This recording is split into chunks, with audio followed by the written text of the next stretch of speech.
Welcome back Sunil sir. നമ്മുടെ കഴിഞ്ഞ video ഒരു അമ്മയും കുഞ്ഞിനെയും കത്തിമുനയിൽ നിന്ന് രക്ഷിച്ചതാണ് നമ്മൾ കേട്ടത്. ഇത്തവണ സാറ് നേരിടേണ്ടി വന്ന എന്തെങ്കിലും വെല്ലുവിളികൾ, അങ്ങനെ എന്തെങ്കിലും സംഭവം ഉണ്ടായിട്ടുണ്ടോ? വെല്ലുവിളി ഉണ്ടായിട്ടുണ്ടോ എന്ന് ചോദിച്ചാൽ എല്ലാ പോലീസ് ഉദ്യോഗസ്ഥൻ്റെയും ജീവിതത്തിൽ ഏതെങ്കിലുമൊക്കെ സമയത്ത് വെല്ലുവിളികളുണ്ടാവും. അതില്ലാതെ ആരും ഉണ്ടാവില്ല. അപ്പോൾ നമ്മൾ കുറച്ച് ലോ ആൻഡ് ഓർഡറിലൊക്കെ ജോലി ചെയ്യുമ്പോൾ ഇടയ്ക്കിടയ്ക്ക് വെല്ലുവിളി സാധാരണമാണ്. ഞാൻ പെട്ടെന്ന് കുറേ കാര്യങ്ങളൊക്കെ എനിക്കുണ്ട് പറയാൻ, പക്ഷേ പെട്ടെന്ന് മനസ്സിലേക്ക് വന്നൊരു സംഭവം, ഞാൻ പാലായിൽ സബ് ഇൻസ്പെക്ടർ ആയിരിക്കുമ്പോഴാണ്. പാലായിൽ ആ സമയത്ത് എനിക്ക് തോന്നുന്നു കൊലക്കേസിൽ ശിക്ഷിക്കപ്പെട്ട് ജയിലിൽ കഴിയുന്ന ആളുകളുടെ എണ്ണം എടുത്തു നോക്കിയാൽ പാലായായിരുന്നു മുമ്പിൽ. ഒരു കുറച്ച് ദേശക്കാരാണ്, പിന്നെ സ്ഥിരമായി ആ കാലത്ത് കത്തി കൊണ്ടു നടക്കുന്നവരാണ്. മലപ്പുറം കത്തി എന്ന് പറയുന്നൊരു ഒരു കത്തി അത് കൊണ്ടു നടക്കുന്ന ആൾക്കാരായിരുന്നു. പിന്നെ കുറച്ച് കഴിഞ്ഞപ്പോൾ ഞങ്ങളത് ഒരു സ്ഥിരം ശീലമാക്കി. ആൾക്കാരെ കണ്ടു കഴിഞ്ഞാൽ ദേഹപരിശോധന നടത്താതെ വണ്ടിയിൽ കയറ്റുകയോ അവരെ പിടിക്കുകയോ ചെയ്യില്ല. കാരണം പിടിക്കുന്നതിനിടയ്ക്കായിരിക്കും ചിലപ്പോൾ അവർ ദൂരി കുത്തണം. അതുകൊണ്ട് ഞങ്ങൾ പ്രത്യേകം ശ്രദ്ധിക്കുക. അന്ന് പാലായിൽ വന്ന് കുറച്ച് കഴിഞ്ഞപ്പോഴത്തേക്ക് എനിക്ക് തോന്നുന്ന ഒരു ഓണത്തിൻ്റെ സമയത്താണ് ഞങ്ങൾ അന്ന് പാലായിൽ ഞാൻ ചാർജ് എടുത്തത്. ഞാൻ മണിമല്ലിൽ നിന്ന് അങ്ങോട്ട് മാറി ചെന്നു. അപ്പോൾ ചെല്ലുമ്പോൾ തന്നെ പലരും പറഞ്ഞു പാല കുറച്ച് കുഴപ്പമുള്ള സ്ഥലമാണ്, ശ്രദ്ധിക്കണം എന്നൊക്കെ പറയുമായിരുന്നു. അപ്പോൾ ഞാൻ ചെല്ലുമ്പോൾ തന്നെ വിശ്വസ്തരായ 4-5 പോലീസുകാരെ കൂടെ കൂട്ടി. അവരെല്ലാം 6 അടിയിൽ ഉയരമുള്ള, അധികം ഉയരമുള്ള നല്ല മിടുക്കന്മാരായ കുറച്ച് പോലീസുകാരായിരുന്നു. ഞാൻ അവരുടെ കൂട്ടത്തിൽ ചെറുതും എൻ്റെ പുറകിൽ ഒരു വൻമതിലും പോലെയാണ്. ഞാൻ ഓർക്കുന്നു ബേബി എന്നും പറഞ്ഞൊരു പോലീസുകാരുണ്ട്, വലിയ നാരങ്ങ മീശയൊക്കെ വെച്ചിട്ട്, ഈ തമിഴ് സിനിമയിലൊക്കെ കാണുന്ന പോലെ. പിന്നെ മുരളി, ബോസ്, ജോസഫിനെ ചൂരൽ ജോസഫ് എന്നാണ് വിളിക്കുന്നത്, വള്ളി പോലെ ഇരിക്കുന്നത്, പക്ഷേ ആൾ നല്ല മിടുക്കനാണ്, ഒരു തടിയനൊരു കമ്പി. ഇവരൊക്കെയായിരുന്നു എൻ്റെ കൂട്ടന്ന് സ്ഥിരമായിട്ട് എൻ്റെ കൂട്ടത്തിലുണ്ടാകും ജീപ്പിൽ. അപ്പോൾ ഇറങ്ങി നടന്നാൽ ഒരു വലിയ മതിൽ എൻ്റെ പുറകിൽ, ഞാൻ അതിൻ്റെ മുമ്പിൽ ഒരു ചെറിയ മനുഷ്യൻ ഇങ്ങനെയാണ്. അപ്പോൾ അവിടുത്തെ മെയിൻ റോഡും അതിൻ്റെ സൈഡിലുള്ളതൊക്കെ നമ്മൾ വേറെ എങ്ങും കാണാത്ത രീതിയിൽ ആളുകൾ പരസ്യമായിട്ട് റോഡ് സൈഡിൽ ഇരുന്ന് മദ്യപിക്കുന്നു, വാഹനത്തിനപ്പുറത്തിരുന്ന് മദ്യപിക്കുന്നു, പിന്നെ കടകളുടെ മുമ്പിൽ നിന്ന് മദ്യപിക്കുന്നു. ആകെ ഒരു ബഹളം. സ്ത്രീകളൊക്കെ അതിലേ പോകുന്നത് വളരെ വിഷമിച്ചാണ്. ഭയങ്കര അട്ടഹാസവും ബഹളമൊക്കെ നടക്കുന്നു. ഞങ്ങൾ ഇറങ്ങി റോഡിലൂടെ നടന്നു. കയ്യിൽ ചൂരലുണ്ട്. അപ്പോൾ ചിലരോട് പറയുമ്പോൾ തന്നെ ഒഴിഞ്ഞു പോകുന്നുണ്ട്, ചിലർ തിരിച്ച് ബലം പിടിച്ചവിടെ നിൽക്കും. അപ്പോൾ അവരെ നമ്മൾ ഇത്തിരി ബലം പ്രയോഗിച്ച് വിടും. പിന്നെ കുറച്ച് കഴിഞ്ഞപ്പോഴത്തേക്ക് അത് നമ്മുടെ നേരെയുള്ളൊരു ചെറിയൊരു ആക്രമണത്തിൻ്റെ ഒരു ഇതുപോലെ കണ്ടപ്പോൾ ഞങ്ങൾ ചൂരൽ പ്രയോഗം നടത്തി. അപ്പോൾ ആൾക്കാർ ഓടി, പലരും അങ്ങോട്ടും ഇങ്ങോട്ടൊക്കെ ഓടി. ആ കൂട്ടത്തിൽ തല്ലുകൊണ്ടാൽ തിരിഞ്ഞ് നിൽക്കണം എന്നാഗ്രഹിക്കുന്ന കുറച്ച് ചെറുപ്പക്കാരും കുറച്ച് ആൾക്കാരും ഒക്കെ ഉണ്ടായിരുന്നു, കുറച്ച് ഇൻഫ്ലുവൻസ് ഉള്ള ആൾക്കാരും. ഞങ്ങൾക്ക് ഇൻഫ്ലുവൻസ് ഉള്ളവരെ നോക്കി അടിക്കാനൊന്നും പറ്റത്തില്ല. അന്ന് ഓടിച്ച് കളഞ്ഞപ്പോഴത്തേക്ക് എല്ലാവരെയും ഓടിച്ചങ്ങോട്ട്. അത് കഴിഞ്ഞ് കുറച്ച് ദിവസം കഴിഞ്ഞു.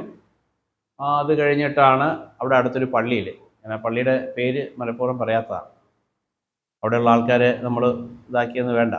അപ്പോൾ പള്ളിയിൽ പെരുന്നാളാണ്. ഒരു ദിവസം വൈകുന്നേരമാണ്, ഒരു 5-5:30. ഇപ്പോൾ സ്റ്റേഷനിൽ സാധാരണ പെറ്റീഷൻകാരുടെ ഭയങ്കര തിരക്കായിരിക്കും. ഊണ് കഴിക്കണത് തന്നെ 3:30 മണി 4 മണിയാകും കഴിയുമ്പോൾ. അത് കഴിഞ്ഞിട്ട് 5 മണി 5:30 ആകുമ്പോഴത്തേക്ക് സബ് ഇൻസ്പെക്ടർമാർ പുറത്ത് പോകണം എന്നാണ് അന്നത്തെ നിയമം. നമ്മുടെ പെട്രോളിംഗ് പാർട്ടിയോട്ട് ഇറങ്ങും. ഞാൻ ഇറങ്ങുന്നതിന് തൊട്ട് മുമ്പ് ഒരു കോൾ വന്നു സ്റ്റേഷനിൽ. ഞാൻ ഫോൺ അടിച്ചു, പരിചയമില്ലാത്ത ശബ്ദം. ഞാൻ ചെന്നിട്ട് കുറച്ചേ ആയിട്ടുള്ളല്ലോ. എന്നോട് പറഞ്ഞു, സബ് ഇൻസ്പെക്ടർ ആണോ? അതെ, ഇന്ന് ഞങ്ങളുടെ പള്ളിയിലെ പെരുന്നാളാണ്.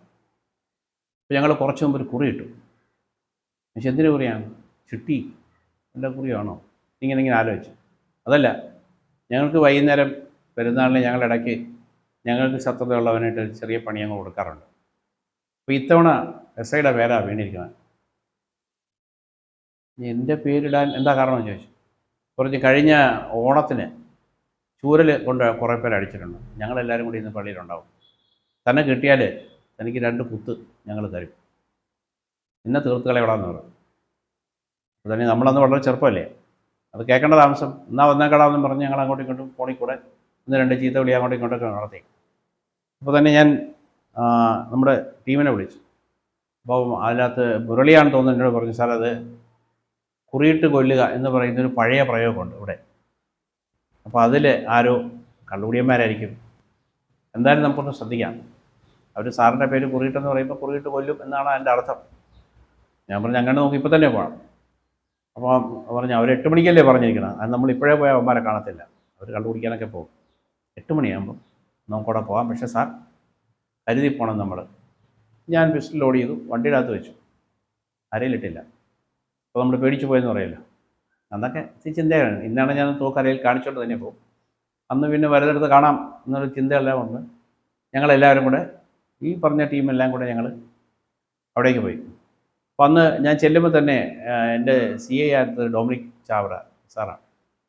പുള്ളി എന്നോട് പറഞ്ഞു, ജീപ്പിൻ്റെ സൈഡിൽ ഇടതുവശത്ത് നമ്മൾ ഇറങ്ങുന്ന വശത്തൊരു ലൈറ്റ് വെക്കണം, ആ ലൈറ്റ് ഇറങ്ങുമ്പം രാത്രിയിലാണെങ്കിൽ വലിച്ചിട്ടിട്ട് ഇറങ്ങണം, പുള്ളിയിട്ട് ഇറങ്ങണം. അപ്പോൾ ആ പ്രദേശം മുഴുവൻ നമുക്ക് കാണാൻ പറ്റും. സാധാരണ നമ്മളെ ആക്രമിക്കുന്നത് സൈഡിൽ നിന്നാണ്, ഇറങ്ങുന്നത് SI ഇറങ്ങുന്നത് ഇങ്ങോട്ടാണ്. അപ്പോൾ SIയുടെ നേരെ വരുന്ന ആക്രമണങ്ങളെല്ലാം ഇടത് ഭാഗത്തൂടെയാണ് വരാൻ ചാൻസ്. അതുകൊണ്ടൊരു ലൈറ്റ് ഇട്ടേക്കണം. ഞാൻ ആ സമയത്ത് ലൈറ്റ് പിടിപ്പിച്ചിട്ടുണ്ടായിരുന്നു. ഞങ്ങൾ കൃത്യം 8 മണിയായപ്പം 8 മണി എനിക്ക് അവിടെ ചെല്ലാൻ തിരക്കാം, ഇന്നത്തെ പ്രായത്തിൻ്റെ ആയിരിക്കും. അവിടെ ചെന്ന് ലൈറ്റ് വലിച്ചിട്ടപ്പം അവളോടി റോഡിൻ്റെ മുൻവശത്ത് ഭയങ്കര അടി കാണാം.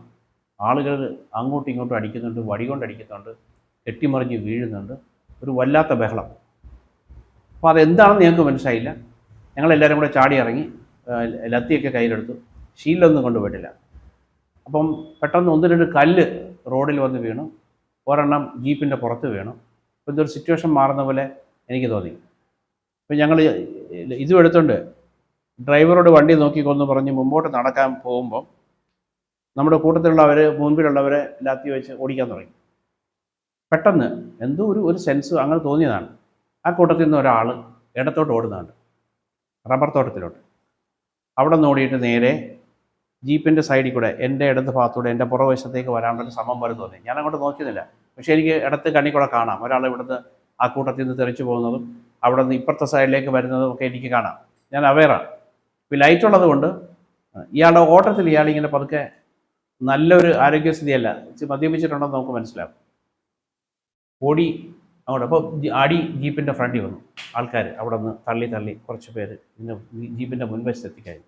പെട്ടെന്ന് ഒരു 5 സെക്കൻഡ് 6 സെക്കൻഡ് നേരത്തേക്ക് ഇവിടുത്തെ ശ്രദ്ധ അങ്ങ് പോയി എൻ്റെ. കാരണം ഈ അടി മുമ്പിൽ എത്തിക്കഴിഞ്ഞു. അപ്പോൾ ലത്തി വെച്ചു നമ്മൾ ആൾക്കാരെ അങ്ങോട്ടും ഇങ്ങോട്ടൊക്കെ, അവർ ഇങ്ങോട്ടും അടിക്കുന്നുണ്ട്, ഞങ്ങൾ അങ്ങോട്ട് അടിച്ചു. അപ്പോൾ നമുക്ക് ആൾ കുറവാണ്, അതുകൊണ്ട് ഞങ്ങൾ നല്ല അടി അടിക്കുകയാണ്. അപ്പോഴേക്ക് എൻ്റെ പുറകുവശത്ത് എന്തോ ഒരു അനക്കം. മുമ്പിൽ നിന്ന പോലീസുകാരിൽ ആരോ ഒരാൾ സാർ പുറകിൽ എന്ന് പറഞ്ഞു. എനിക്ക് അത്രേ ഉള്ളൂ. ജസ്റ്റ് ഒന്ന് തിരിഞ്ഞ് നോക്കിയപ്പോൾ എൻ്റെ തൊട്ട് പുറകിലേക്ക് ഒരാൾ ഓടി വരുന്നതാണ്.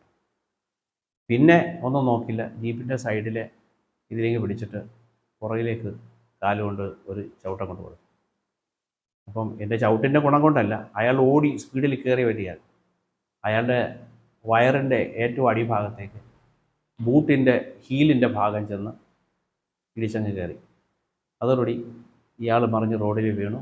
അയാളുടെ കയ്യിൽ നിന്ന് കത്തി തെറിച്ചു പോയി. ഞാൻ നേരെ അയാളുടെ നേരെ തിരിഞ്ഞതോടുകൂടി ഫ്രണ്ടിൽ അടി തീർന്നു. അപ്പോൾ അവരൊരു ട്രാപ്പായിരുന്നു എന്നൊരു സിറ്റുവേഷൻ ഉണ്ടാക്കിയതാണെന്നും എനിക്ക് മനസ്സിലായി. അവരിങ്ങനെ ഒരു പ്രശ്നം ഉണ്ടാക്കിയിട്ട് നമ്മുടെ ശ്രദ്ധ അങ്ങോട്ടേക്ക് തിരിക്കുമ്പോൾ പുറകിൽ നിന്ന് നമ്മളെ പിടിക്കാനുള്ള ഒരു സംവിധാനം ഉണ്ടാക്കിയതാണെന്ന് മനസ്സിലായി. പക്ഷേ ഇത് കണ്ട് ആൾ വീണതോടുകൂടി ആളെല്ലാം ഓടി. ഞങ്ങൾക്ക് ലൈറ്റിൽ കാണാം ആൾക്കാരൊക്കെ ഇങ്ങനെ ഓടിപ്പോകുന്നുണ്ട്. അതിൽ ഓടിപ്പോകുന്നതിൽ ചിലരൊക്കെ റോഡിൽ വീഴുന്നുണ്ട്. ഞങ്ങൾ പോയി ചീസ് ചെയ്യാനൊന്നും പോയില്ല, കാരണം കള്ളുകൂടിയന്മാരുണ്ട്, പോയി മരത്തിലിടിച്ച് വീഴുന്നവരുണ്ട്. എല്ലാം 4 വഴിക്ക് ഓടി. ഒരു 2-3 മിനിറ്റ് കൊണ്ട് രംഗം ശാന്തമായി.